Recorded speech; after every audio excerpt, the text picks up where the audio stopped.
Hey y'all, welcome to the Filling Station. It's a new day, another opportunity, y'all, to either make money in the market or to just learn from the market, right? So let me go ahead and give my disclaimer. I am not a financial advisor. I just enjoy teaching people how to build generational wealth. And yes, the stock market is just one of those avenues. So this video is for educational purposes only. With that being said, y'all, let's get started. So we are looking at the VIX, right? And it is not surprising to see us back up here at the 1366 level, right? Because yesterday the SPY had that high of 550 something, but we'll get to the SPY. But it's just interesting to see us back at this place, right? So as you can see, VIX has found support here at 1345, and the resistance is right here. We can say this high of 1366, but as you can see, price is coming back. So I'll say around 1362. So the VIX is trading in this zone here, as you can see. So if it can continue, let's say that it can continue, just know that we can go and retest this 1391 or this 1398 area, and we are above the 5 EMA, so that's something to be mindful of. Now if the VIX stays above the 1355 level, that means we are above the 5, and we are probably going to continue to the upside, which is going to bring the SPY to the downside. So let's go look at the SPY and see where we are. Y'all, this did not surprise me at all. We saw the 200 EMA yesterday was around the 545 area, and as you can see, we actually came down and tested that, broke through that, and now we are at 543, which we hit a previous support area at 544.13. So this view is not a surprising view for me, let me say that. So right now support was at 544.43, resistance at 544.87. And as you can see, we've been trading in this zone here. SPY did come up and try to test the 20 EMA here. However, it got rejected and price came back down.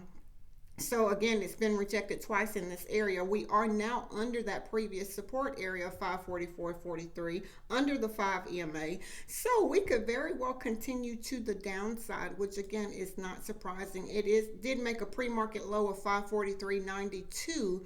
So let's go to a higher time frame just to see, and y'all see the SPY is normally something I mark up often, so my charts look a little bit congested. So it looks as if we're going to have trouble at the 542.72, and again at the 542.60, and that line that SPY came down to, I'm going to come back to this line because I drew a trend line and I have to go to the daily chart in order to look at that. But looking at it on this 1 hour chart, if we come back down to the 542.60, it's going to put us right at the 200 EMA on the 1 hour chart, which if we could break, we could very well break that. So if we break that, 541.85 and 541.70 are going to be trouble places to the downside for the SPY.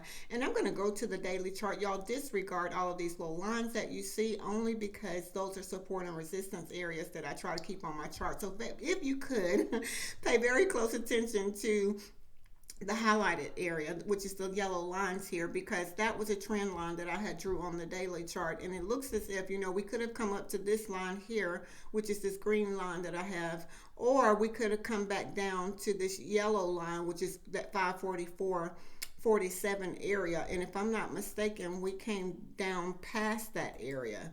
So we are at the 543.92. That's why, and I'm pointing this out because it's really important sometimes to go to the daily chart just to get an overall view to see where your stock is, what's going on with the stock. And SPY have been moving up, but with that trend line, it helped me identify that we could have trouble at this area, or if we do have trouble here, we can come all the way back down to this area. And it did just that. Let's say that, right? So let's go to Tesla really quick. We'll come back to SPY. So Tesla support is right here at 180.42, resistance at 180.92, and Tesla is just trading in this zone. We are under the 5 EMA, and I have that 180.67 as an area of support. I just leave on my chart. I don't take this one off. So if we break below this area, 180.42, if we break the 180.42 area, we could very well come back down to this 180.08, 180.01, and it looks like Tesla wants to come back to the downside. But again, when the bell rings, y'all, anything is possible. And it could very well come back and retest this 178.71. Now, it could very well come back and break through this 20 EMA here at 181.29. And then, if we break the 181.29, just know that we're going to have trouble at 181.72 and back at the 50 EMA and this previous support area, which is now our resistance at 182.34. So those are going to be trouble places for Tesla. And as you can see, we are just trading in a zone. I always say trade carefully and don't rush into your trades. It will give a signal as to which direction it wants to trade in, and you just follow the signal, follow the lead, right?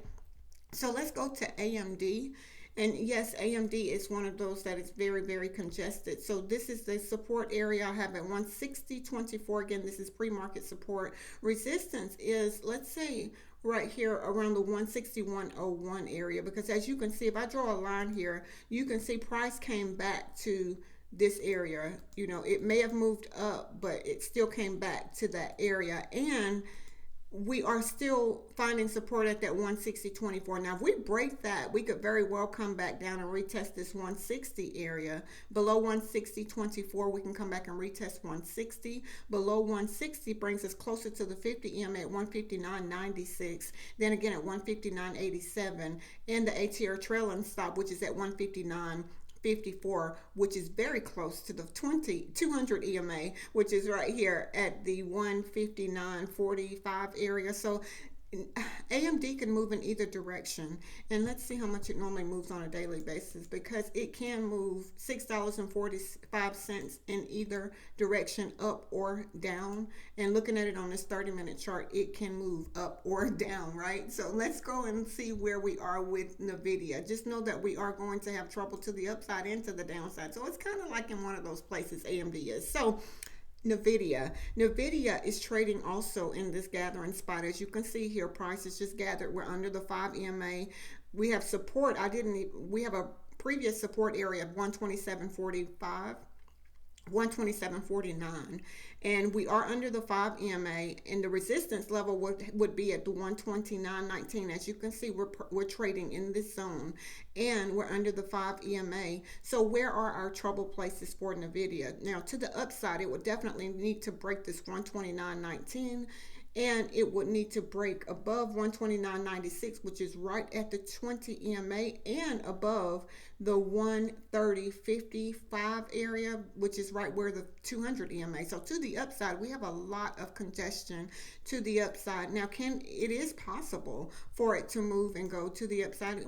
We can get news, anything could happen, so don't ever count it out, right? So looking at it on this daily chart, it normally moves $5.50 per day. So we did come down and find support here at this 5 EMA, looking at it again on this daily chart. So below that 130.73 would be a concern. So that's why we have that 129.19 mark. So below 130.73 is a concern. That means it's broken through the 5 EMA on the daily chart, and we could very well continue to the downside. So if NVIDIA breaks the 126.66 area, we can come back to the 122.87 and the 121.81, and those are just some previous support and or resistance areas for us. But before we get to that 122 area, just know the 200 EMA is right here at 125.33.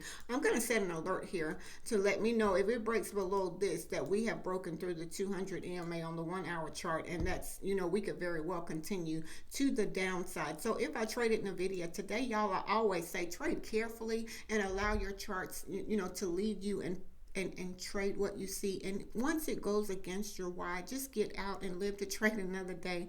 It's easy to, make up for what you lost instead of just completely blowing an account. Let me tell you that. I had to learn that from experience.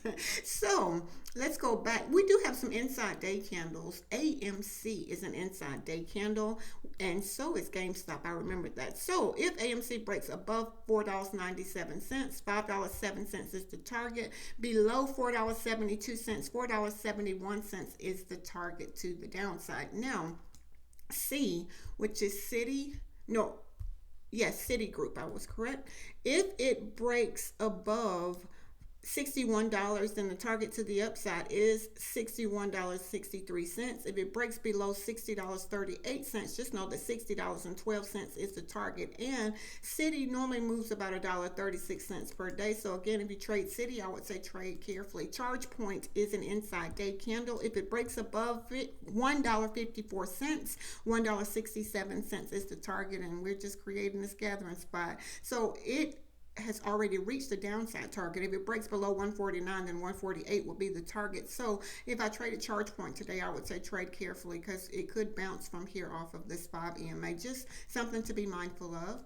So CLF, Cleveland Cliffs, is an inside day candle. If it breaks above 1492, 1519 is the target. Below 1465, then 1450 is the target, and we are trading in this gathering spot here, as you can see. So I would say if I traded Cleveland Cliffs, I would trade carefully. Let's see how much. It normally moves 49 cents per day. Again, it too is an inside day candle. I always say y'all trade carefully, right? So DAL, Delta Airlines, is an inside day candle, and as you can see, we have already reached the target to the upside. If it would have once it broke 49.74, then the target was 49.93. It just made a high of $50. So it hit this spot, got rejected, and came all the way back down.